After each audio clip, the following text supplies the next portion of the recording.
Bon, je suis trop content de cette vidéo aujourd'hui. Aujourd'hui, c'est un peu différent des deux premiers threads d'horreur, parce que dans les deux premiers, je connaissais déjà l'histoire d'avance, et juste je vous la raconter. Là, j'ai décidé de ne pas connaître les histoires, donc je vais les découvrir en même temps que vous. Il y aura deux histoires, sachant que la deuxième, ça sera celle qui sera à la fin de la vidéo. Je la trouve, je sais pas, j'ai juste lu le début, et c'est là que j'ai fait la décision de ne pas lire l'histoire en entier et de la découvrir avec vous. Parce qu'en fait, c'est une histoire de quelqu'un qui visite un truc d'urbex, et ça se passe mal. Et vu que je fais beaucoup d'urbex, cette histoire, elle m'a instant attiré.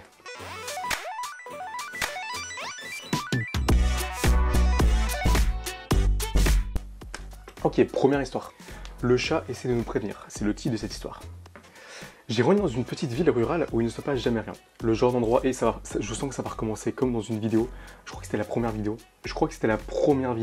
où il y a quelqu'un qui avait laissé, parce que là ça recommence pareil, hein.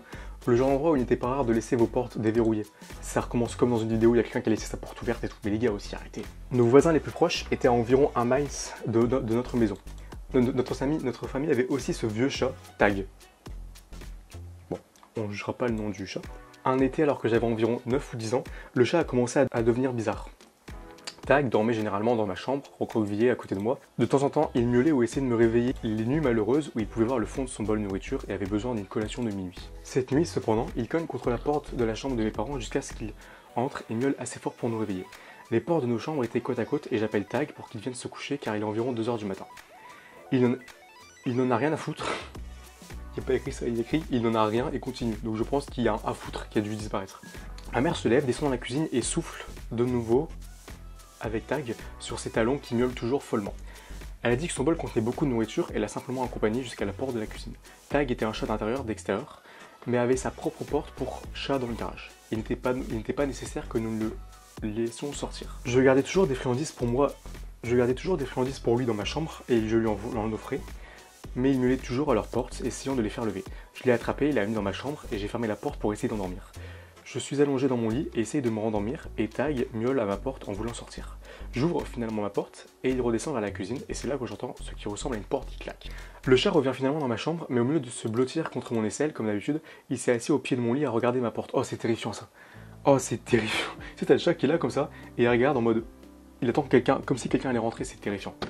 Je me suis endormi jusqu'au matin où une agitation me réveille et je descends à la cuisine pour trouver mes parents au téléphone avec la police. Ils se sont levés comme d'habitude pour se préparer au travail et pendant qu'ils faisaient du café, ma mère est allée chercher ses bagues dans le petit plat à bijoux qu'elle avait près de l'évier, car elle les enlevait le soir pour rincer la vaisselle et remplir le lave-vaisselle. Mais elle découvert que le plat était vide ce matin. Et nous sommes tous paniqués que pendant que nous dormions, un voleur est entré et a retiré la clé du VTT et a vu une opportunité de prendre les bijoux de ma mère. Ma mère a demandé à mon frère, qui était étudiant de première année à l'université et à la maison pour l'été, à quelle heure il s'était levé du canapé la nuit dernière et s'il a entendu quelque chose. Il nous a dit qu'il s'était couché vers 10 ou 11 heures et il lui avait demandé ce qu'elle voulait dire car sa chambre était au sous-sol. Ah oui, ça en plus c'était au sous-sol. C'est terrifiant d'avoir sa chambre au sous-sol parce que le voleur il aurait totalement pu partir. Enfin, s'enfuir dans le sous-sol si jamais quelqu'un avait été réveillé en se disant qu'il allait être tranquille et que personne n'allait descendre et tomber nez à nez avec le frère qui est en train de dormir. Elle a dit, mais tu étais dans le salon à côté de la cuisine quand je suis allé nourrir le chat et j'ai fermé la porte que tu as laissée ouverte. Et je t'ai dit de ne pas dormir sur mon canapé et d'aller dormir dans ton lit pendant que je remontais. Il a dit à leur mère qu'il était au sous-sol depuis le dîner et qu'il n'était plus jamais sorti ni monté. Il a regardé un film dans le sous-sol avant d'aller se coucher dans sa propre chambre. Donc... Oh, c'est terrifiant. Oh, comment j'aime pas lire des histoires comme ça en direct. Oh, ça me perturbe. Donc à ce moment-là, la mère, elle réalise que quand elle a dit à son fils qui était dans la cuisine, enfin dans le salon en disant ouais, va dormir dans ta chambre, je sais plus ce qu'elle lui a dit. Bon, en réalité, elle parlait à un voleur. Et c'est pour ça que le chat, il était autant, il devrait être juste, à mon avis, le chat. Enfin, je sais, j'ai pas encore fini l'histoire, mais je pense que le chat, il a dû juste voir que quelqu'un était rentré et il voulait juste essayer de les prévenir d'une manière ou d'une autre qu'il y avait quelqu'un qui ne connaissait pas quoi. Voilà, elle devient blanche et se rend compte que le chat a dû essayer de nous avertir que quelqu'un est entré dans la maison et que le voleur a plongé sur le canapé et s'est couvert pour se cacher lorsqu'elle est venue à la cuisine et qu'elle est sortie. Sachant que comme je vous ai dit, c'est une maison qui est en extérieur, enfin qui est vraiment très très loin de toute autre civilisation. Et donc le fait que quelqu'un soit rentré comme ça et qu'il soit caché et tout, le flic il leur a dit que c'était probablement quelqu'un qui connaissait leur famille, qui connaissait leurs habitudes, et que donc voilà, il s'attendait pas à ce que le chat tente de les prévenir et réveille tout le monde. Cela fait plus de 20 ans que cela s'est produit et le voleur n'a jamais été attrapé. Mais il est déconcertant de penser que c'était probablement quelqu'un qui est déjà venu chez nous en tant qu'ami. Oui, c'est fort probable. Vu qu'il avait l'air de connaître la maison et tout, c'est fort probable. Mais c'est effrayant le fait que la mère pensait parler à son fils et qu'elle parlait totalement à quelqu'un qu'elle avait certainement déjà vu qu'il était rentré, mais pas quelqu'un de la famille, quoi. Bon, c'est le moment de passer à la deuxième histoire et la dernière, qui est l'histoire elle a l'air très très très très longue. Et en plus de ça, c'est une histoire qui parle de Urbex, donc c'est parti.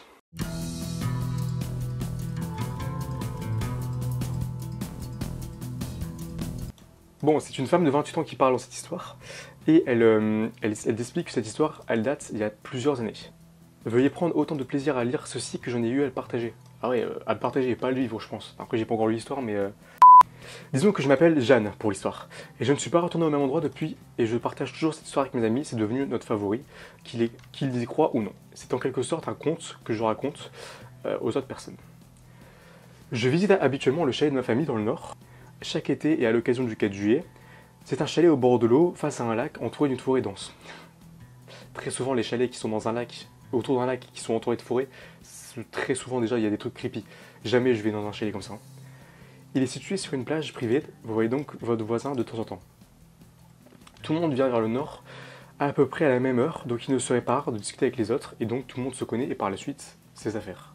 Putain, la traduction c'est incroyable. Mon chalet est situé entre deux autres, l'un est habité assez fréquemment et l'autre est abandonné, à ma connaissance. Ma famille et mes voisins savent que la famille européenne en est propriétaire. Je suppose simplement qu'ils conservent la propriété pour maintenir une sorte d'actif corporel aux États-Unis. Okay. C'était amusant, un cottage vide avec des meubles qui étaient une capsule temporelle des années 80.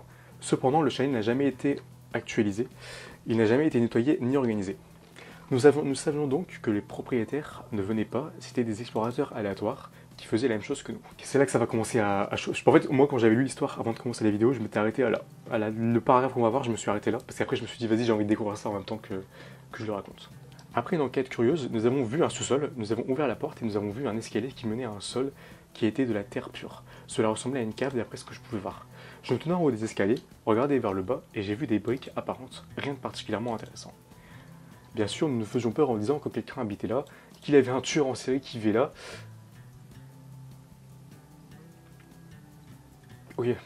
Ok, Jeanne.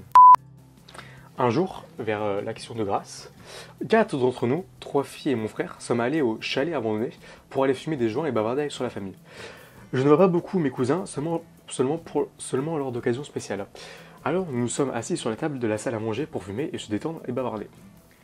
Bien sûr, le sujet du sol a été abordé. Donc là, pour info, ils sont pas encore allés au sol. Juste, ils savent qu'il y a un sol là où ils sont. Mais vu que ça fait un peu peur en quelque sorte et qu'ils se font flipper eux-mêmes, il y a personne qui veut aller voir, tu vois. Donc le sol, il est là, ils savent qu'il est là, mais ils ouvrent pas la porte, ils vont pas voir. Nous nous sommes retournés avant de remarquer que le sol était déverrouillé et c'était inhabituel. Déjà, moi, à titre personnel, j'aurais remarqué ça en rentrant directement dans la maison, tu sais. Genre, si tu sais qu'il y a un sol que t'es jamais allé voir et tu sais pas ce qu'il y a au fond, tu rentres dans la maison, le premier truc que tu fais, c'est que tu regardes si c'est ouvert ou pas. Eux, c'est après avoir bavardé et être défoncé, quoi. La seule occasion où il a été déverrouillé, c'était quand nous avons jeté un coup d'œil, où un de mes frères allait là-bas pour faire paniquer toutes les filles et prouver son macho, pour ainsi dire. Nous le fermions toujours après, uniquement par sentiment d'être rassurés, ouais. Nous l'avons attribué à d'autres adolescents comme nous qui avaient visité le chalet avant nous, et toutes les filles ont obligé mon frère aîné à se lever et à déverrouiller la porte. Il s'est levé, nous a tous regardé de haut en bas et en plaisantant quelque chose du genre « Vous n'êtes que des connasses du coup si c'est des femmes ».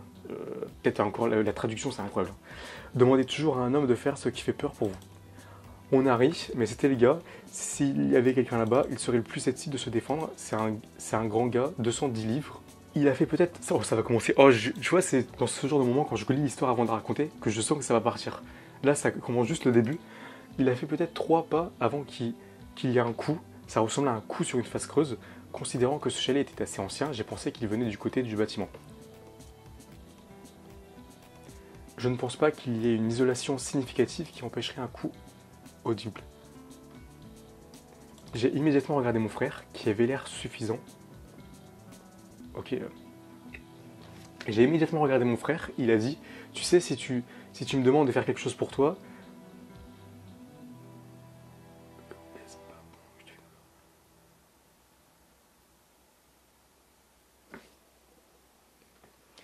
Je suppose que mon frère a vu leur réaction et n'a pas et il n'a pas vu les miennes et a conclu que j'étais la source du heurtoir.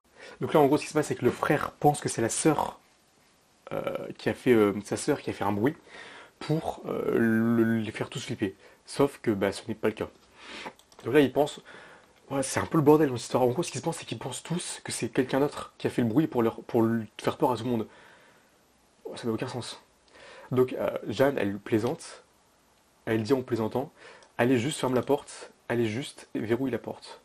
Il continue à marcher vers la porte, mais elle s'ouvrit légèrement. Là, ce qui se passe, c'est qu'il est en train de s'approcher de la porte, et au moment où il se rapproche de la porte, elle commence à s'ouvrir. Premier degré. Mon téléphone vient de vibrer, j'ai reçu un truc.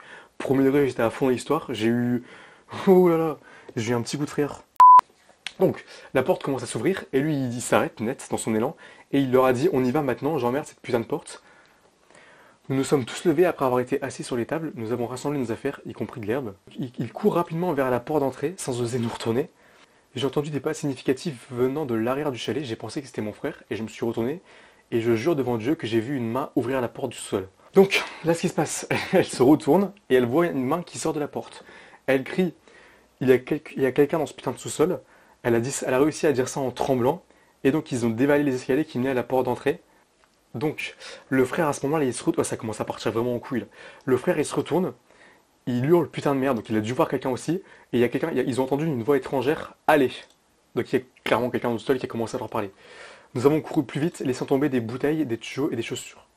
Nous sommes courus si vite que nos tongs se sont envolés. Ah mais tu veux là-bas en tongs, frère, il y a un moment tu fais pas de job avec son tong. Hein.